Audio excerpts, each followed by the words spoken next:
What's going on, everybody? This is an episode from the No Gimmicks Needed Wrestling podcast. Do you like podcasts and you want to see the full podcast? Make sure you check out the No Gimmicks Needed Wrestling podcast on all your podcast platforms, such as Apple Podcasts, Google Podcasts, Stitcher, Spotify, iHeartRadio, among many others. But you're listening to the episode right here on YouTube, so make sure you hit that like button and below, and make sure you hit the subscribe button to NC Studios and NC Level Up for all your gaming needs. This is the Nerd Coalition. Enjoy the show. Tony Khan's name has been going around because, you know, he needs somebody to control his Twitter account. Because, yeah, Big Swole, who formerly worked for AEW and also WA at one point, went on her podcast and explained to everybody, basically in detail, what the reason why she left the company was for. And I went back and of course it started up a lot of things because she said her piece and stuff like that, and then of course Tony Khan responded in the not the worst way possible. Yeah, he really did. And I was like, and like I said, with a candid TK and stuff like that. So I have all the information stuff pulled up. I do have the majority of what Big Swole said, and I'm gonna read off to you real quick. That's what I was trying to get to. Yeah, and it gets off it real quick. So, she came out and talked about some. She had to leave because her peace is being disturbed, and if everybody's peace is being disturbed, you got to remove yourself from the situation. So, but to paraphrase, this is what she said about on her podcast about stuff with the company and stuff like that, and the lack of diversity in the company. She says, I know fans of the company don't take criticism well sometimes. That goes for both WWE and AEW, first off. But know this is someone from the inside. The structure's a little off, she said. It's fine to be loose, but I like to have a little bit more structure. I feel like the women shouldn't have to go through everything they went through just to get on time. Just to get time. You're signed to a big company, you should get time. All these men are getting time, but the women aren't getting anything, and you're not putting people on TV because more people are coming in. There are more people coming in, but you don't have enough product for all these people. And then after that, she goes into about, she thinks one of the biggest problems is diversity. And she says, I don't beat around the bush when it comes to diversity in my people. She said, there is no representation, truly. And when there is, it does not come across in the black community as genuine at all. And I don't know why everybody is so afraid to accept it or say it, but it's not a good look. What happens is when you have this wonderful company that treats people like family, but there's nobody that looks like me that is represented at the top. They're not in the room with they're not helping to necessarily influence decisions, but to explain why certain slang, why there are certain words that shouldn't be said. There is no one else who can explain our culture and experiences except for us. I believe that AEW is making better strides than before, but a couple of things need to be fixed. You have to be able to call people out because not everything is perfect. I hope they listen to this with an open heart and not just, she's just saying this because X, Y, Z. I genuinely want them to succeed. I love art. I love to be creative, and I love wrestling, and I want it to succeed, and I want the people in it to succeed if they are genuine people. I want WWE to succeed. I want wrestling to flourish, basically. And, to keep paraphrasing, I'm not go wherever this shit, she wrote a lot here. She says, with promises you made to be diverse, I want to see that not just black people. I would love to see dark skin, Latino or Hispanics or something more. Asians. I feel like Asians, Indians don't get love. They just don't. It's such a big gap. I hate. What is this ad that came up? Sorry about that. I hate when them ads are coming up and like just block the whole thing. Mm-hmm. Yeah. In the middle you read. In the middle of the read, yeah. Here we go. I hate the fact that I turn on the TV and it's the same stuff over and over again, like the Truman Show. Hopefully they get the message. So Tony Khan tweeted and came off very, very defensive. It was super defensive. It was definitely giving I have a black friend vibes. Yeah. It was definitely, I just took a line of coke and I'm hanging out with Whitney Houston and Bobby Brown. Yes. Let's put this Al Pacino, put the face in there. And he said top 2 AEW execs are Brown, me, and Miguel. Megha. Thank you for helping me out there. Jay Bones, Caster, Dante, Nyla, Isaiah, Mark, Quinn all won on TV this month. The TBS title tournament has been very diverse. I let Swole's contract expire as I felt her wrestling wasn't good enough. Oh, by the way, Street Fight on Rampage. Okay. That's what you tweeted out. Before we get into what people tweeted and how things have been handled like a day or so after, thoughts? I just want to add from last year when she was off because she had Crohn's disease. She had a Crohn's disease flare-up, right? So this is the quote from Tony Khan. Swole's a great wrestler. She's got a great personality. I think in the ring she's gotten better and she can continue to get better. She has risen up. She had a great record in 2020 and reached the top contender at one point. She got a title shot. She didn't beat Shida, but she had a great match and she's had a lot of great matches. I really like Swole. Now, y'all gotta listen. The internet forgets nothing. Okay, you can't come out and if somebody is raising what they feel are legitimate gripes against the operations of your company, just go on the defense. And there are things of the contrary out here that you have said, basically. I did not see. I think I must have seen like excerpts of what she said, because I didn't see the part about her saying there's nobody at the top, because everybody's just addressing the diversity on TV, and this is the same thing that people have been saying about a lot of entertainment. A lot of this doesn't come across as authentic because you don't have black and brown people and people of color behind the scenes doing this stuff. You can have people on TV, but if you have writers who are writing these things for them that sound completely inauthentic, then what? Or are saying why this doesn't make sense for this person or why this looks crazy on this person, then what? Something that is as simple as, not necessarily in this case, but we were talking about it at Christmas. My sister has a old Polaroid type camera. Does horribly with anybody who is darker than a paper bag. Oh, me and Swag have a picture like that. It's hilarious. And he wanted it like that though. Like he wanted it that way, but still, it's hilarious. So it's like, think about the fact that things are not made for us. If you don't have anybody intentionally thinking of that, like how this will work or how this will look for this person, then it's not going to get fixed. It's just stuff's just going to keep going the way it's going. I think the biggest issue here, because people are going to feel how they feel whenever you bring up race and diversity and representation, everybody has big opinions.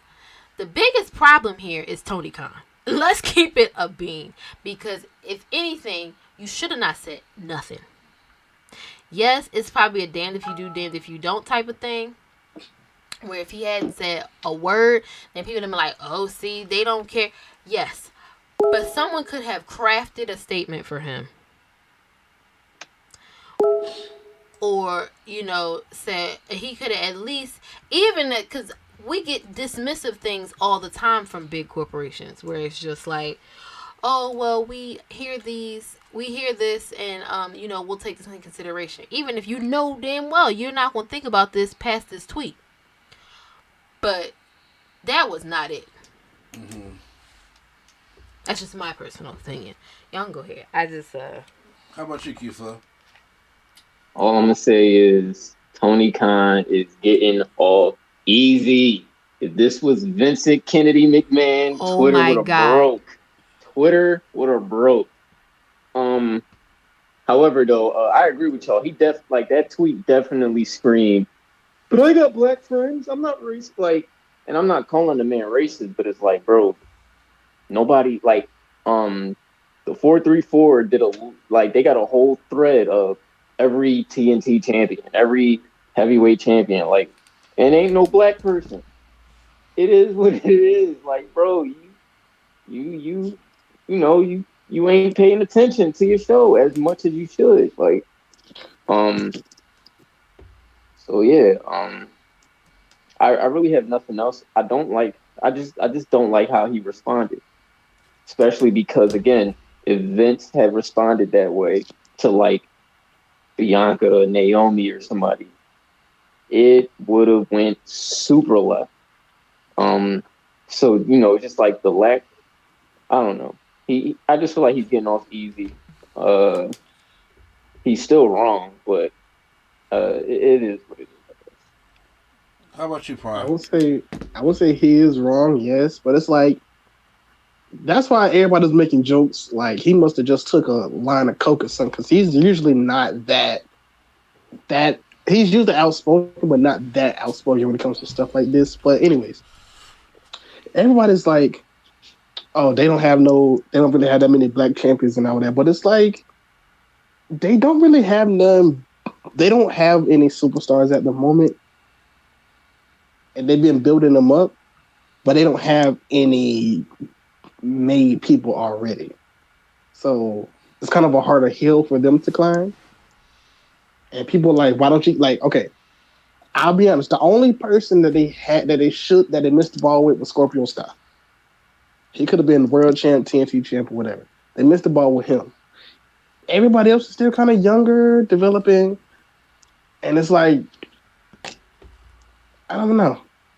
I can see where he's coming from with Swole and all these other people, but I can see where everybody else is coming from when you ain't had this many number of colored champions. But I think it's just insensitivity. Yeah, because it's like you could be trying to be funny and make a joke, but sometimes that joke offends somebody. And you're like, oh, I didn't mean to offend you. I was just trying to be making a joke. Yeah. Even though this wasn't a joke, but you know how like sometimes when you try to be funny in front of a different crowd, and then they actually take it for real, and you like, that's not what I meant to do. But I agree. First of all, like I said, it was out of place. It was wrong, and I'm not even going to defend his tweet. And it's something he's going to have to live with. And one thing I always talk about man in the mirror. I always talking about owning your shit. You know what I'm saying? Because I got to do the same thing also in life too. I think the world would be a better place if people just do that.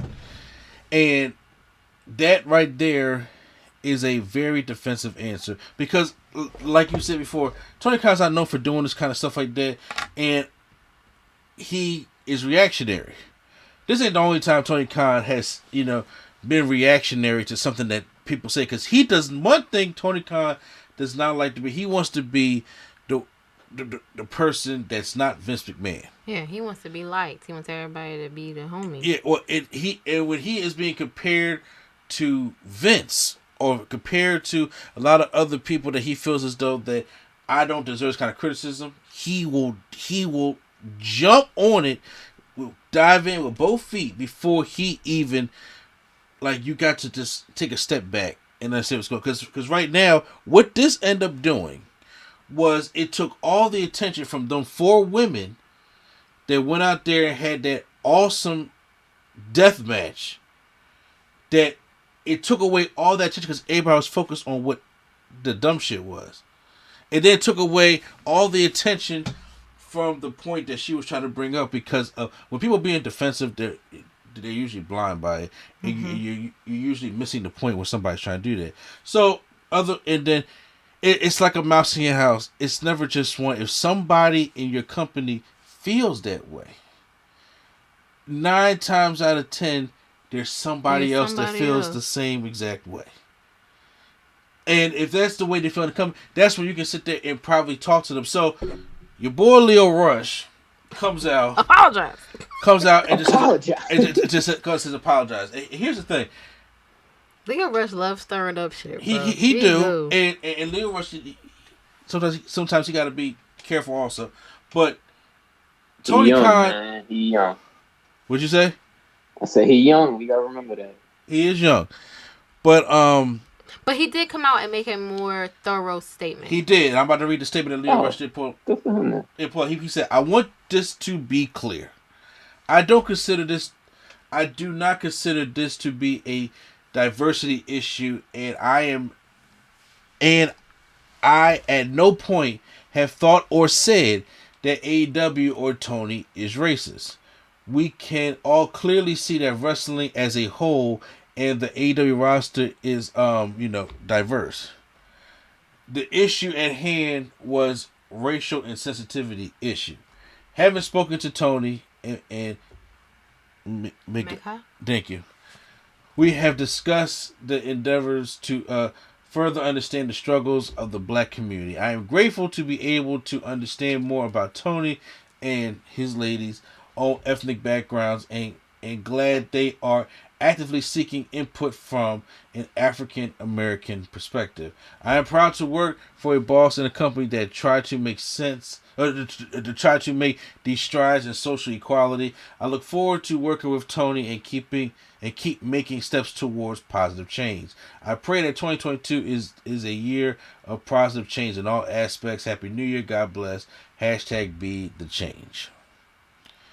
Now that's Leo Rush's response. Because he said they talked privately. This is something that should have been done in the first place. Facts. I agree with that as well. Okay. Y'all got to stop putting stuff on social media. Please. Yeah. Because everybody on here has seen something. I'm talking on this podcast between the four of us. Have seen something on social media and was pissed by what they saw. Angry or whatever the case may be. And it's just like some people will go out there and put something to combat it. Or some people like, all right, if they have a platform. Tony Khan talks on Busted Open Radio like all the time. If you want to, he has a platform. If you want to address it, he could. He talks every Wednesday before Dynamite. There you go. He has. If he wants to talk about it, or she has a podcast. He could go on Busted Open Radio and talk about it on there also and state his things. Because what it came off to me as is that I look at AEW, and yes, I'm just going by what he probably sees. He probably looks at it as like, wait a minute.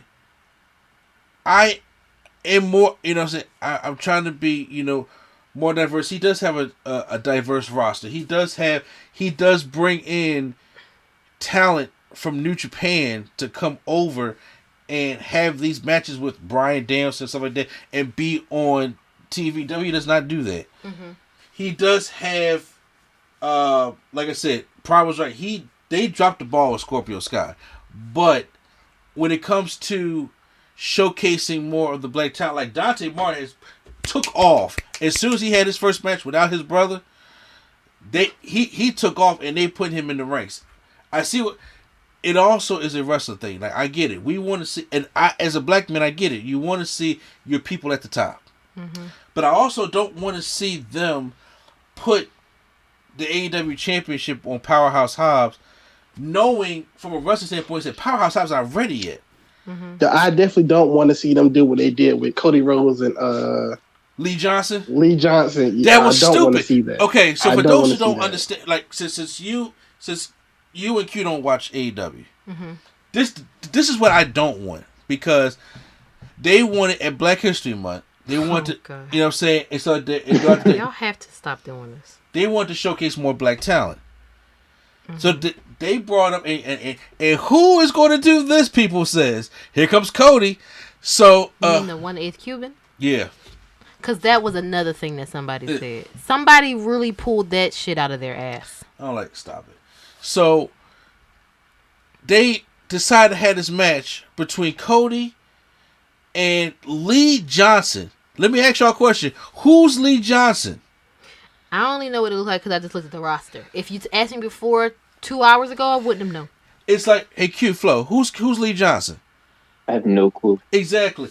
Don't you know what I'm saying? The only reason why we know about Trick Williams is because if Carmelo eat, Trick eat. Okay, that's what the promo was going like. That's what he is. And then he had a match with Cody and won. Why? So Trick. What you say? No, I'm sorry. I'm talking about Trick Williams. Oh, yeah. Dude is terrible.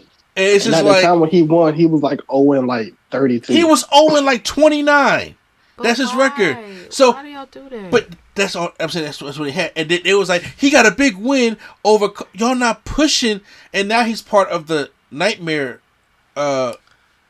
And I was like, Nightmare family. Yeah, he's part of that. But I'm like, do I want to see Lee Johnson anywhere near the championship or the TNT championship? Or you have to give them opportunities. And now, once again, what Big Show's saying is right. And you just talk about counting the diversity problem. Yes, like I don't want you to list off the people of color who have won in the last month on your show. Like that's not doing anything for this case right here. But I beg to say, I don't mean to interrupt you. That example right there kind of gives me a clue as to what she's talking about. Do you really think if they had anybody besides like Brandy Rhodes in the room of executives making decisions, or somebody in the writing room that was black or brown or anything, to say, you guys, maybe we shouldn't just give a random black person on the roster a chance to fight Cody and win just for shits and giggles. Like I would beg to differ. Really? And no, hear me out, because here's the thing: when you're dealing with diversity in wrestling of all things, there's no winning. No, because then if he loses, it's gonna be a whole thing. There is no winning, because as soon as the people who don't understand wrestling turn on TV and they see it, they don't understand it. Mm-hmm. And what I'm saying is, I'm not sitting there saying that we don't need that they don't understand. You have plenty of African Americans that understand wrestling. That's why you hire Mark Henry so he could work in the bag. Well, yes, you do that kind of stuff. But when it comes to things like let's just do a wrestling here, we got to build. It's like, well, if we build, we're not at the top, and it's taking a while, because she said that. You know what I'm saying? It shouldn't take 3 years, right? That's what she said. But then on top of that, if we push, like Powerhouse Hobbs is not just going to come out on Dynamite on Wednesday and sit there and just be like, you know what, Hangman, I want a shot at let me prove myself. Let me get a shot at the AEW World Championship. And Hangman's like, you know what, I grant your talents tonight. And Powerhouse Hobbs beat him. That would make no sense, especially when he's in a storyline with Dan Bryan right now. Oh, excuse me, Bryan Danielson. But he's still green a little bit. You know what I'm saying? But putting Powerhouse Hobbs with a seasoned vet like CM Punk and letting him whoop his ass for most of the match. If anybody saw that matchup, because CM Punk was putting him over, like there's a term in wrestling, putting him over.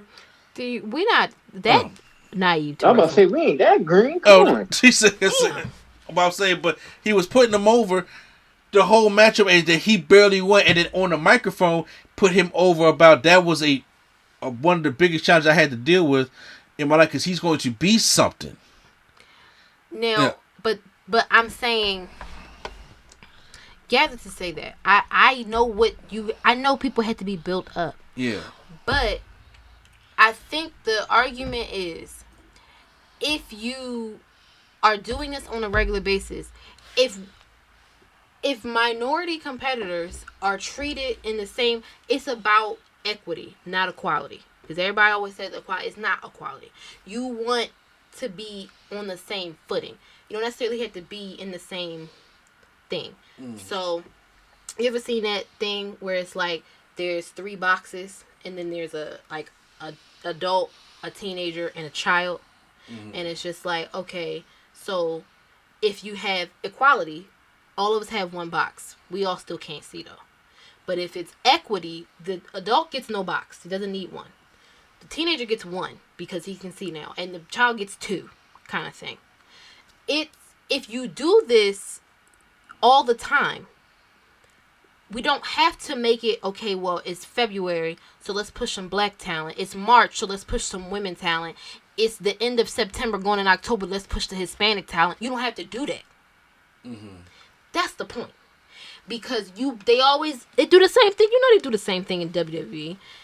You break out the blacks in February because you send them to Martin Luther King. Or it's Martin Luther King. Send to the museum, right? We gotta go to Lorraine Motel, and then we gotta have Vince come out and be like, he was my hero, and like we don't have to have all of that. Yes, you can. It's nothing wrong with acknowledging that these segments of people get this time during the year because they are not usually recognized. Nothing wrong with that. But if you are constantly doing this, if you're building up Powerhouse Hobbs in April, and by the time we get back around to Black History Month again and he gets a title shot, then it doesn't look completely ridiculous. And I know that may not be how it all, like the timeline works, but I'm just saying in general, I think that is what it's really about. Because there were stars who were upset because they felt like they were discounted because she just was addressing like the lack of black diversity, and that it discounts the champions of color that have already been championed. But I'm like, but that does not beg to say, okay, so all right, what's wrong with saying I hear what you're saying. Like, I know I've been champion, but I'm one Hispanic woman who's been champion or whatever. And the rest of them have been Britt Baker and the like.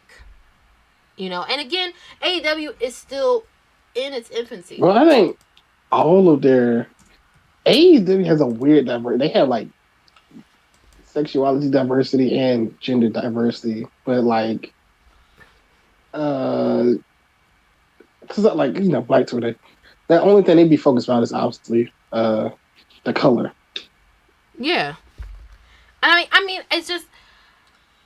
It's not. I truly don't think, because it's the same thing. I just saw somebody say, it's like, it's crazy how a bunch of people really took what she said and was just, and when she said we could work on diverse, like this show could be more diverse, and turned it into Tony Khan is a racist because that's what y'all want to see. And him responding the way he did, I think fueled that fire even further because he came out the gate so strong. Yes, that's what when he gets defensive because he feels as though it's like if you feel so that you're doing something, or you know in your best interest because you're diverse and your father owns the Jaguars when it's like every other owner in the league is white, and you're the only brown Muslim people that own the team. Yeah, you know what I'm saying, and you feel like you know that.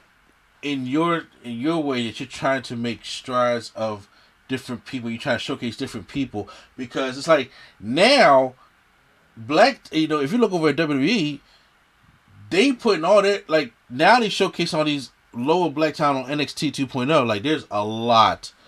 Like who's the boy in the coffee shop, Prime? The coffee shop. Yeah, I don't watch NXT 2.0. You asking questions that he don't have the answers to today. It's some black dude that's about to debut. I know Solo Sikoa, I know Trick Williams, Carmelo Hayes, and I know Lash Legend. Who else is black on there? God, she the last person. No, there is one more black dude on there. Wesley.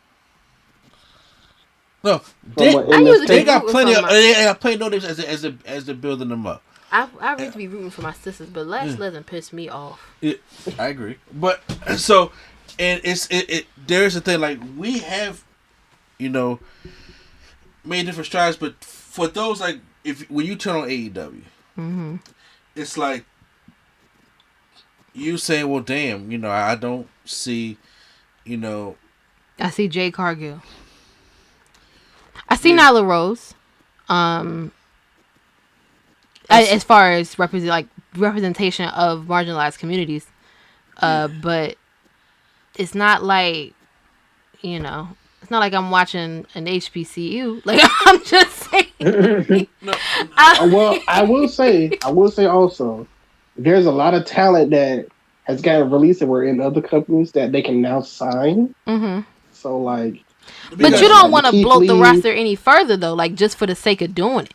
No, but I'm saying they don't have superstars. Like, Keith Lee, he could be their superstar. They're like Ember Moon. They do have people that they need to have as superstars. And not to say that nobody's been built up, but like Swole, I don't think Swole would have been that superstar that they were looking for. Not like a Keith Lee, and not like somebody who can... I don't know what I'm trying to say. Well, I'm gonna help you out, because here's the thing. I love Big Swole. Yeah, I like Big Swole too. Big Swole ain't the greatest wrestler. She's not. But I don't think that has to discount what's happening here, though. I'm not saying that's discount what anything that happens. What I'm saying is, I'm just saying that I would like to see that her could get sometimes better. hinder her. Huh? That could sometimes hinder her from like getting actual TV time. Sometimes. No, the thing is, I want to see Big Swole succeed, and she may have a little bit of gripe against Jay Cargill, because Jay Cargill's greener than she is. When she get pushed in the move, you look at Jay, you're like, that's a damn superstar right there. She gonna be something. You know what I'm saying? Because she got something with her, and I'm just like, yeah, I would have loved Big Swole with the personality that she has, and if she could, work on her wrestling. Because like I said, she was in a feud with Britt Baker. That was the biggest feud that she had, and Britt Baker ain't the best neither. You know what I'm saying? So I mean, it took Britt Baker 2 years. It took a while. But that is also, that's an issue within an issue. Where it's like, okay, so what's the goalpost then? Why do you have so many women here that are mediocre or meh, but I'm the problem? Like, I'm the one who's an issue. That's what it'll... She's the issue right now because he got defensive and jumped on her case. No, not even just that. I'm saying, so you have Big Swole, Britt Baker, and Jade Cargill, who are all still, they working it out. But... I mean, Britt Baker's better than now. I'm saying, but okay, go ahead. So, but what I'm saying is, so why is it that... So it's a legitimate gripe to have still. But the people who are being pushed right now are not either, from what you're telling me, either were where she's at before and worked and got better, or are still where she's at, but have more, that you can give them more of a push because they have it. Like Jake Some Cargill people have some things where they can help them get over too. Meaning like Swole was a little over, but something happened in the middle where she was a little over, and then she got sick. Mm-hmm. I'm saying, but then after she got sick and she tried to come back and do the same Swole thing, people were just like, because here's the thing, like it. Well, yeah. Swole was getting pushed. Yes. Because of her charisma. The reason why Swole was getting pushed close to the top, because when they had them pandemic shows and she was in the audience, and she was sitting there interacting with everybody, she had a great charisma personality. They started putting her on TV, she started winning matches, then they started putting her in feuds. And they started putting her in feuds, and at the time, Big Swole was one of the top women at one point, sometime last year, on the show. Like I said, they put her in a rivalry with Britt Baker. They had a pay-per-view match. Swole never, she came up from dark and got all that, she got sick. Okay, so again, if she was on that path and then got sick, which is beyond her control. Yeah. What makes that any different from, like, why does where she's at negate what she's saying then? Nothing is negating what she's saying. That's not the argument.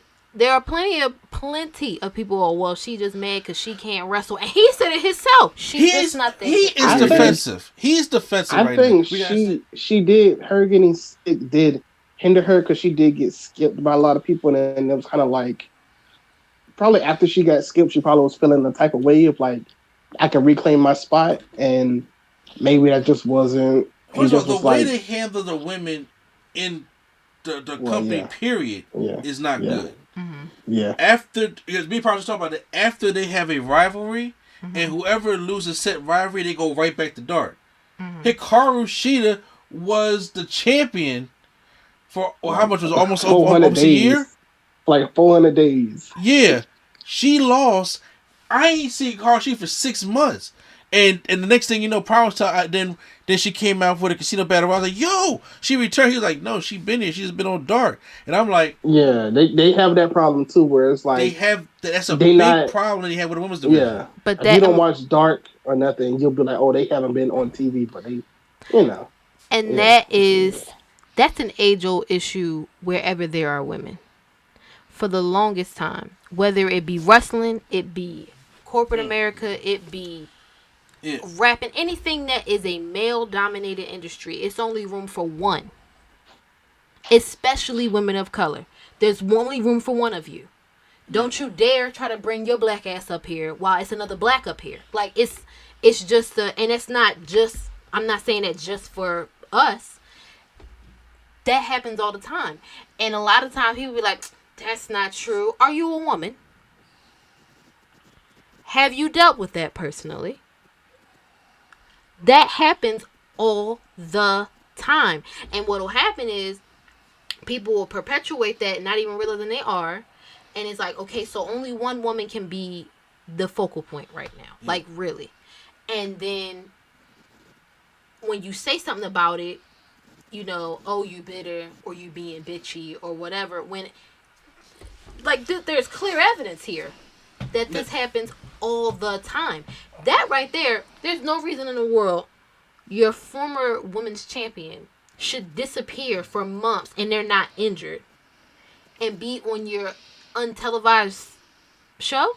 Yeah, I have addressed, Prime has addressed, AEW have a terrible problem when it comes to booking their women talent. They just started now getting strides and better and giving multiple storylines to women in 2021. So kind of like this last year. Yeah. Okay, and like I said, when we had the tag match, of the street fight, now we got the TBS tournament because they're bringing a secondary championship out.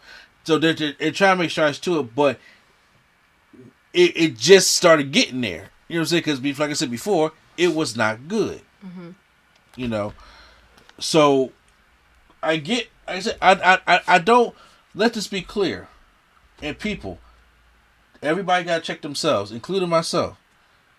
Let's be clear. I am not disagreeing with anything Swole has said.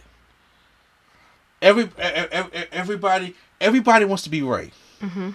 Everybody wants to make their point, and everybody's going to have the answer. You're not a black person. You're not a woman. You're not a black woman. You're not going to understand, and you're not a wrestling fan. You don't work in the business. You don't know.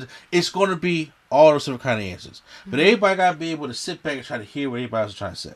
Mm-hmm. Okay, and the bottom line is Tony Khan was wrong for the tweet. Yeah, and in all of this, there have been some ridiculous reactions on, because Twitter is a disgusting place, but there have been some ridiculous reactions on there, and doing that kind of thing and saying that kind of stuff doesn't do anything but throw fuel on the fire to that nonsense. Like, she knew when she said that she was going to get attacked. Who doesn't know when they say anything involving anybody's race that is non-white, that you're going to get some vitriol. However, you going and saying something like that does nothing but gives it credence to be like, well, you lying. What you mean? I seen a black person the other day. Here's the thing. Like, that attitude right there is a defensive attitude. We all have people are going to be defensive or scared or something like that when they don't understand something. Especially when they don't have to take a minute to sit back and understand what somebody's trying to tell you. What upsets me a little bit is like all this shit that stirred out of all this or stirred out of that didn't need to stir out anything is that the point that she's trying to make with that defensive comment, you just took it away from those women. Nobody cared about that match. Everybody was on Twitter. And that woman kicked their ass. That was a brutal prime. Was that not a brutal match? I went back and saw it. Did you go back and see it? Yeah, I told you I seen it when I seen that Miss Moonsault. I was like, oh, I gotta see this. Yeah. They was out there. They kicked each other's asses out there, and they went out there and they had a damn good matchup. And the only people that really cared was people that was in attendance because everybody was so on Twitter arguing about this shit. Mm-hmm. And I was like, that's unfair to those women. It is. I just have to say, this is the reason why folks always say that you need safe spaces when you feel like you need to express things that you know if you say it to the majority, it's going to be some shit. It is going to be some shit. But even Ty Conti came out and said, which I didn't even know, she was like, as y'all know, I'm Latina, and I know the struggles. I have an accent, and cutting promos on national television is not something that you see normally, but AEW and TK makes you feel comfortable and not ashamed doing it. Hashtag TyJ, that team that he played versus Bunny and play for Street Fighter she was trying to do, but she was basically coming in, cause I didn't even know she was Latina. She's from Brazil. She's from Brazil, yeah. I told you I have a terrible time. Where did you think she was? White. Spanish? She's a white presenting Latina, but sure. But she's still like. You thought she was just straight white? From Brazil. Yes, I really Anybody from Brazil is considered I didn't Latina. know she was from Brazil. I did. Don't y'all see it? You mean to tell me this lady that looks like accent? Bro, she looks Hispanic. Yeah, she does. I'm trying to tell you that's a flaw of mine. No, but beyond what you see, when she competed in the Mae Young Classic, she came out with a Brazilian flag. Her character is I'm from Brazil. My mind is blown right now, y'all. To be honest with y'all, I did not pay attention to that flag when she came out. Because look, this is the same thing with me and Yim. When I was just like, what the hell are you talking about? She's a Blasian. That one was all Japanese to me. That's then when you told me, I was like, oh shit, I see it. Now Miriam was different from Ty Conti. Yes, but she's clearly like, if you were going to say like, okay, you thought she was something else, I could see if you would be like, oh, I thought she was white. I'd be like, okay, I guess. But for sure, like, have you heard her talk? Look, I know I can get all the heat, but I'm admitting that I'm flawed with that. I did not. Okay. I am not. We just getting revenge for the Christmas song. It's like no. Look. I told my wife earlier. I said I have a really terrible time identifying certain ethnic backgrounds that I can't see it at first try. I told this to her. I understand. And I really just thought Ty Conti was just I didn't know about Ty Conti though. You lost me on that one. And I was like, and then when people come out and they say these certain things, I'm just like, wait a minute, you're what? Because I don't even think, I really don't even look. I understand. Go ahead. You know what I'm saying? You don't have to get stuck on this. I was just confused. So, I mean, but I'm not discounting her experiences because that's true. I know Sammy Guevara is, Hispanic. You know what I'm saying? Again. He Lucha Bro's Hispanic, but Hispanic. Okay. It's also, we're not doing this right now. Wait, you said you didn't know Sammy Guevara was Hispanic? No, I said he knew I knew that. Yeah. I'm not discounting her experience, and I know that's difficult cutting promo, especially if I don't know if English is her first language or if she just has an accent, but just having the accent is not going to be easy because let's keep it a buck. Americans are ignorant as shit. Yeah. So no, you don't want to cut a promo on national TV for them, but I'm just trying to understand. Because they call them racist about something that Prime sent me the other day. That's why I'm just like, one, none of this looks good. When you have, there have been tons of times where black folks have come out and said something is wrong, and everybody will be like, so coming out and saying something, I guess, to support your company that has nothing to do with representation. Mm-hmm. Like, them helping you feel comfortable on TV, that is being supportive. That is being racially sensitive. Like, you're being sensitive to things that are hard for me because I am someone who is not from here, who has trouble with this language. That doesn't necessarily like mean that yes, because that happened. These are not mutually exclusive things. Because that happened, that this also happens. That's not what that means. Mm-hmm. Okay. Go ahead. I'm sorry. I say it, but you're right. But no, good conversation. That's all I wanted to,